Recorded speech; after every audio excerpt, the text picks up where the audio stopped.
Yeah. Hola. Coming at you today with something a little bit different. I want to talk to you about some of the health issues that I face. But before you click away, not wanting to hear all that mess, actually the focus is going to be more on some of the solutions for these health issues that I'm finding here in Costa Rica. Stay tuned.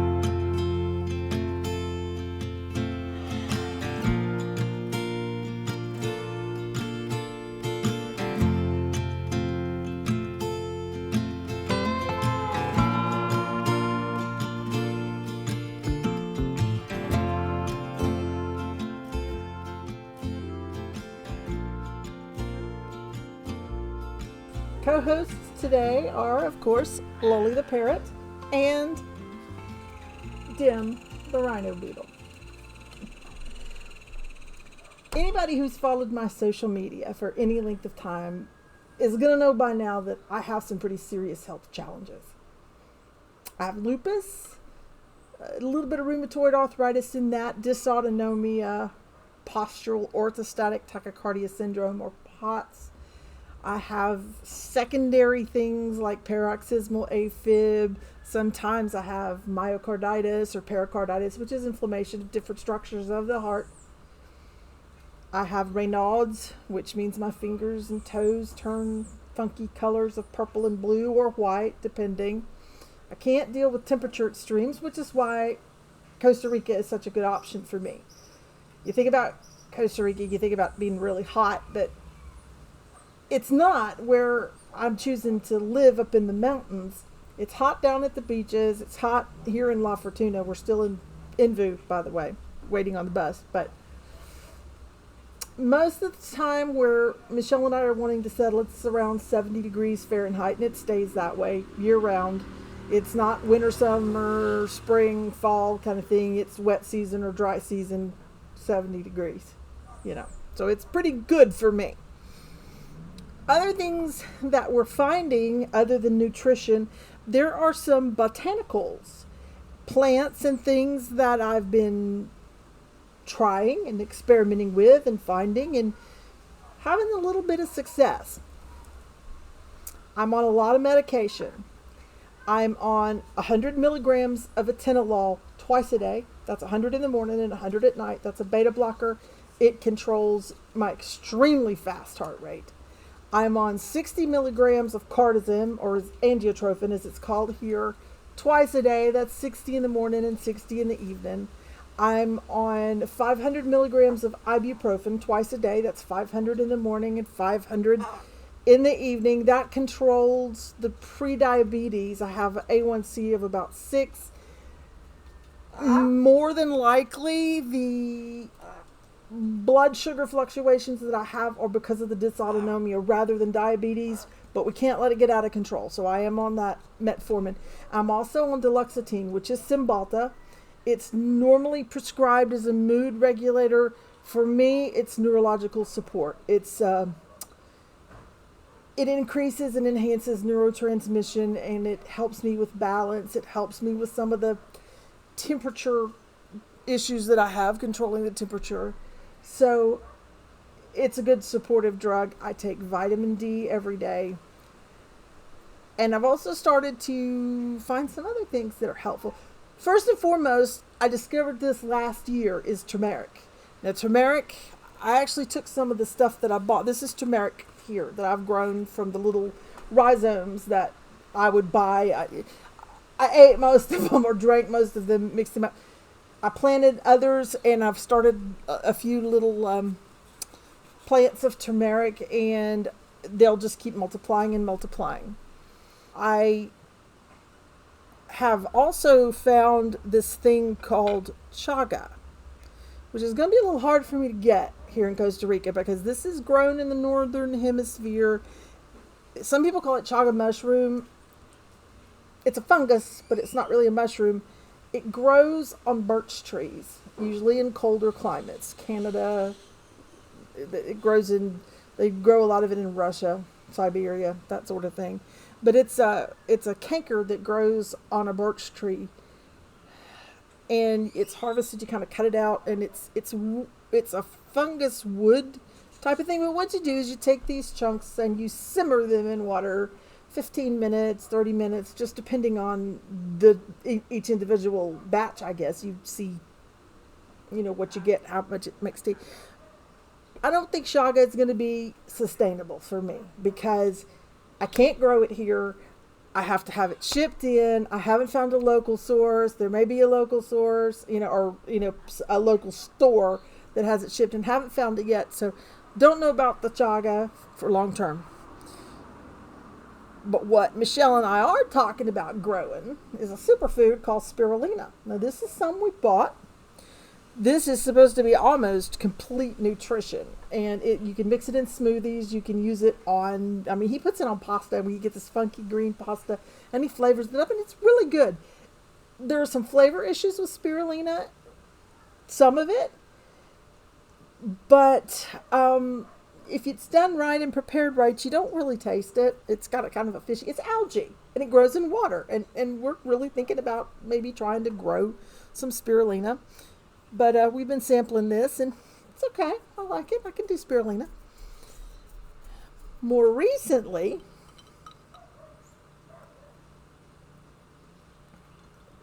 I've discovered a decoction of a couple of very, very interesting tropical type plants. One of them is, I always called it wandering Jew. And I had no idea this stuff was edible or medicinal. I would have guessed that it would kill you if you ate it. I really would have. It's a succulent. It's got nice bright purple color on the leaves. I always saw it grown as a house plant. But come to find out, not only can you eat it, but some of us should eat it because it regulates blood sugar, lowers blood pressure, has a very positive effect on the cardiovascular system, like my cardiovascular system, vasculitis, inflammation, whatnot. It's good for me. I don't normally eat it, but I'm just showing you that I'm not going to die from eating wandering Jew. This has wandering Jew in it. There are some varieties of this plant that if you boil them just right for the right amount of time, they turn your water pink and you get this lovely pink tea. I don't have that variety. I wish I did, because pink tea would be amazing. But this is not just wandering Jew. This is wandering Jew plus a discovery that I made just since I've been back in his house in La Fortuna. The last time I was here, I noticed the tree in the corner of the yard, but it wasn't fruiting at that time. I didn't look at it too much, didn't pay that much attention to it. Pretty tree, pretty leaves. This time there's fruits all over it. Some of them are green, and those are nasty, man. Don't ever eat a green one of these. It's like eating a raw persimmon. It's bad.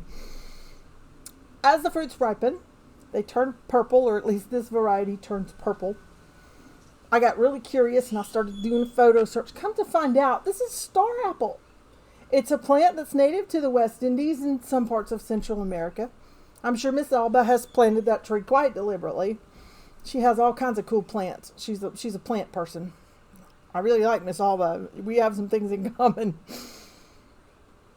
But this star apple, like wandering Jew, also is good for the heart. It's good for hypertension. It treats hypertension therapeutically.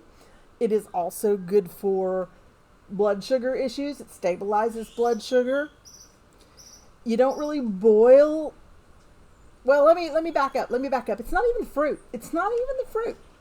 I've tasted the fruit. I'm not crazy about the fruit. Maybe I need it to be a little bit more ripe than when I tasted it. You cut the fruit in half and it seed pod kind of gives a star shaped thing.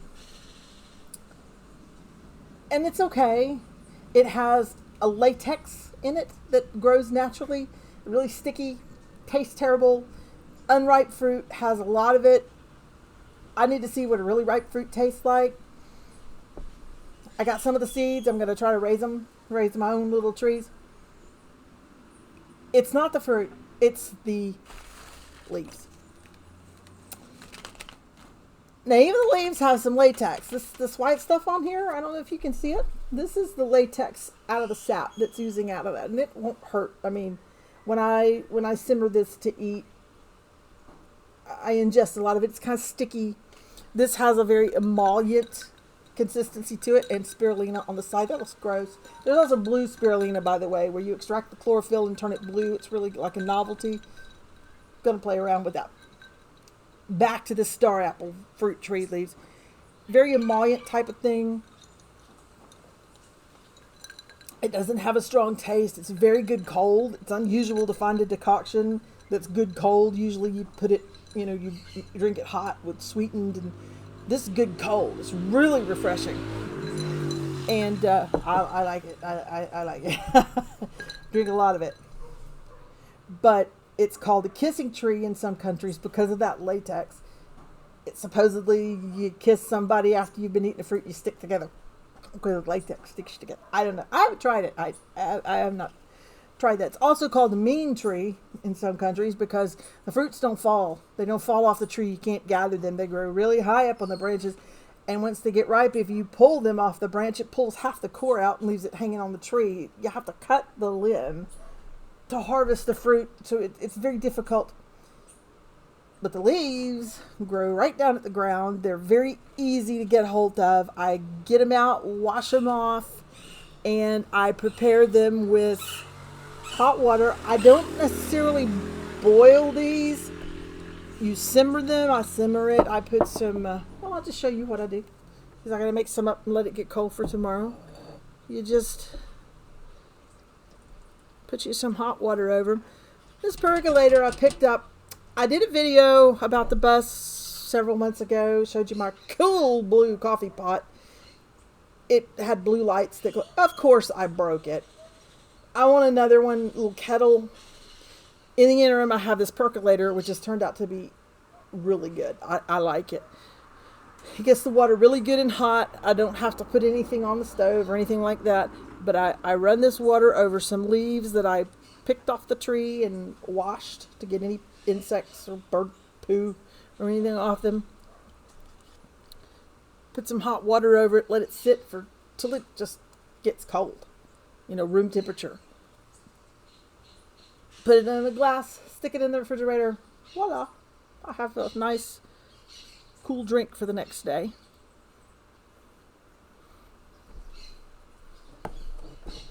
So we'll just set this back over here and let it do its thing.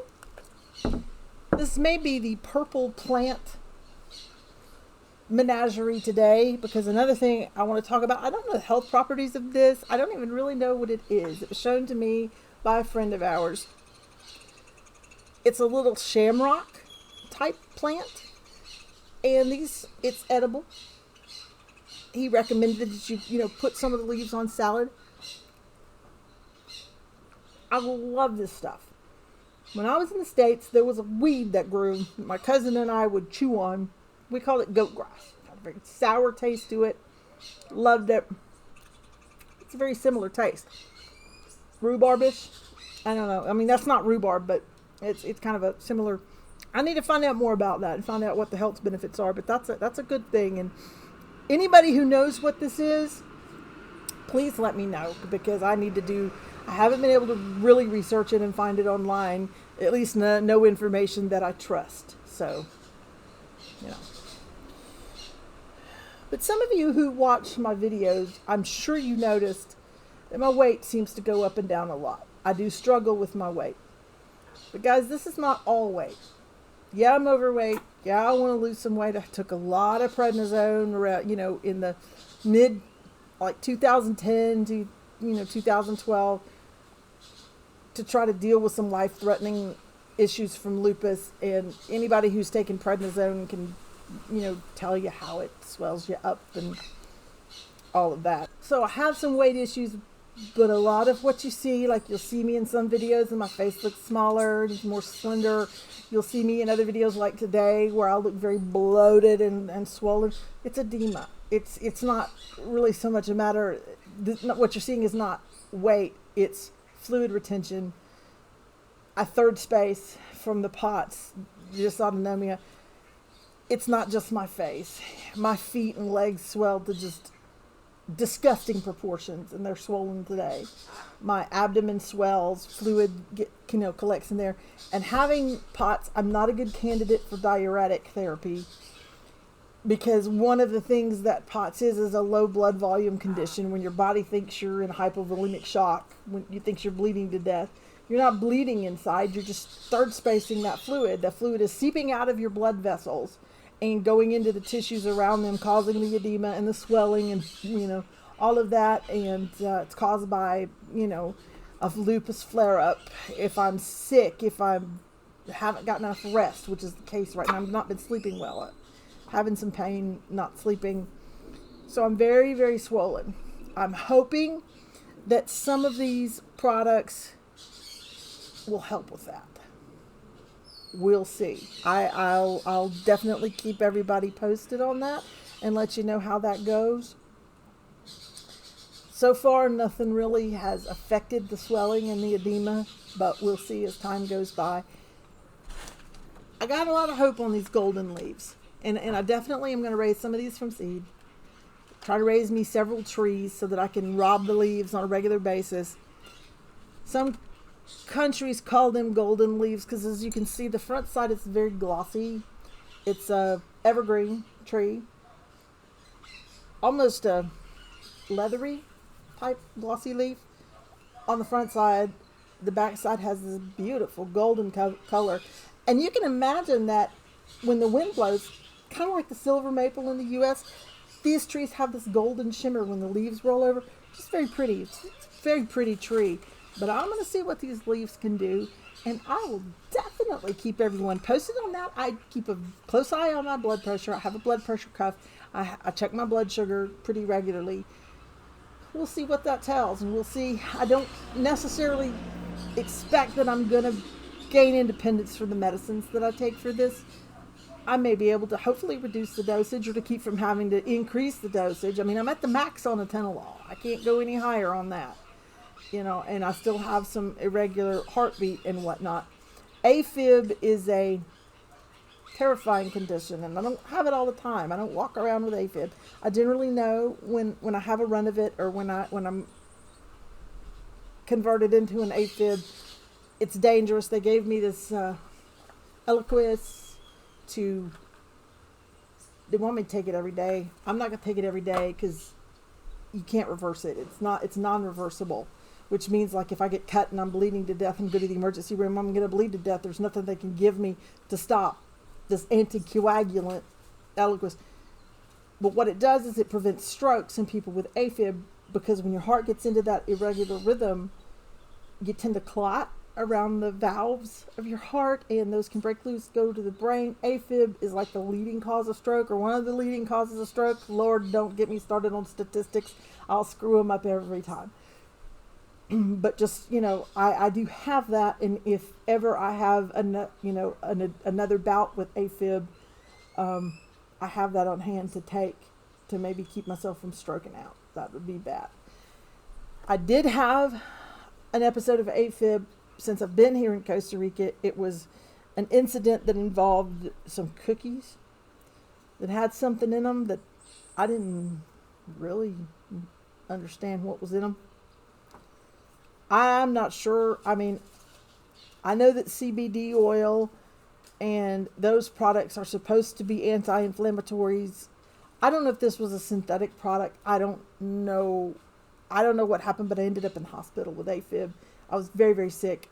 I feel like I could have died, because AFib is not, in the States, when I went into AFib and I go to the emergency room, I get the paddles on me, not the clear, paddles, but the sticky ones that they stick on you, the pads. because they were afraid that I was going to convert into something besides a sinus rhythm and code. So AFib is scary. I don't really know how close I came to being in trouble. I don't know if that was a synthetic cannabis. I don't know if it was just weed, like way too, because I don't use that. I don't use recreational drugs. I have no tolerance for it. Wasn't really supposed to do that. It's not like I wasn't supposed to eat a cookie and get high. It was supposed to have some kind of therapy. I didn't like it. I don't believe that I will be able to use cannabis. Let's just say that. I don't believe I'll be able to use cannabis products because of the AFib.